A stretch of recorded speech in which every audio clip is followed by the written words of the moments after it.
Hello and welcome to the Royal Road School of Carmelite Prayer.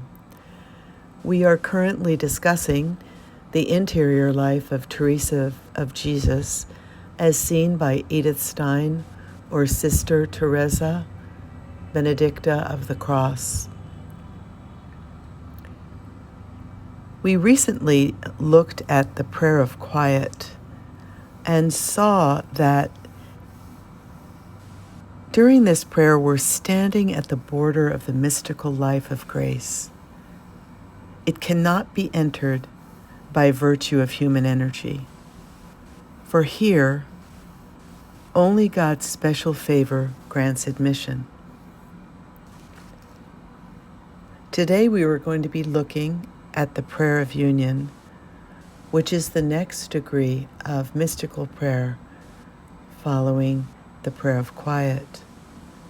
And if the perception of God's presence as experienced in the prayer of quiet is already something which totally captivates the soul and gives it a happiness incomparable to any earthly happiness, then this is greatly surpassed by the prayer of union with the Lord, which at first is usually granted to the soul for a very short time. At this stage of mystical favor, many events occur that are also outwardly recognized as extraordinary, ecstasies and visions. The energy of the soul is so attracted by the supernatural influence that its lower faculties, the senses, lose their effectiveness entirely. The soul no longer sees or hears anything.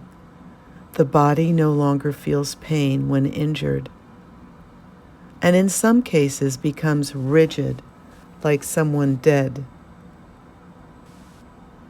But the soul lives an intensified life as if it were outside its body. Sometimes the Lord Himself appears to the soul in bodily form. Sometimes the Mother of God does, or an angel or a saint. It sees these heavenly forms as if through bodily perception, or also in imagination. Or its intellect is supernaturally enlightened and gains insight into hidden truths.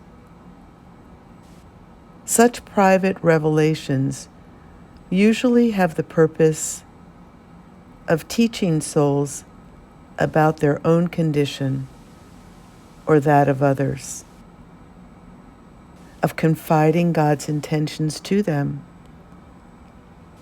or of forming them for a specific task for which God has selected them. They are seldom absent in the lives of saints, though they by no means belong to the essence of holiness. Usually, they only appear during a certain phase and then they vanish. These souls who have been sufficiently prepared and tested by repeated transitory union with Him, by extraordinary illuminations, and at the same time through suffering and various trials, the Lord wishes to bind to Himself permanently. He enters into a covenant with them that is called spiritual betrothal. He expects them to put themselves completely at His service.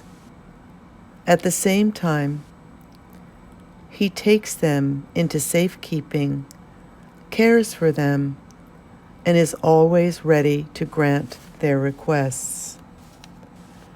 Finally, Teresa calls the highest stage of blessedness spiritual marriage. Mystical events have now stopped, but the soul is constantly united with the Lord. the soul enjoys His presence even in the midst of external activities without being hindered in the least. Amen.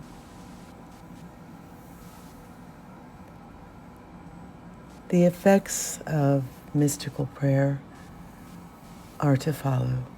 Thank you for listening. Be blessed.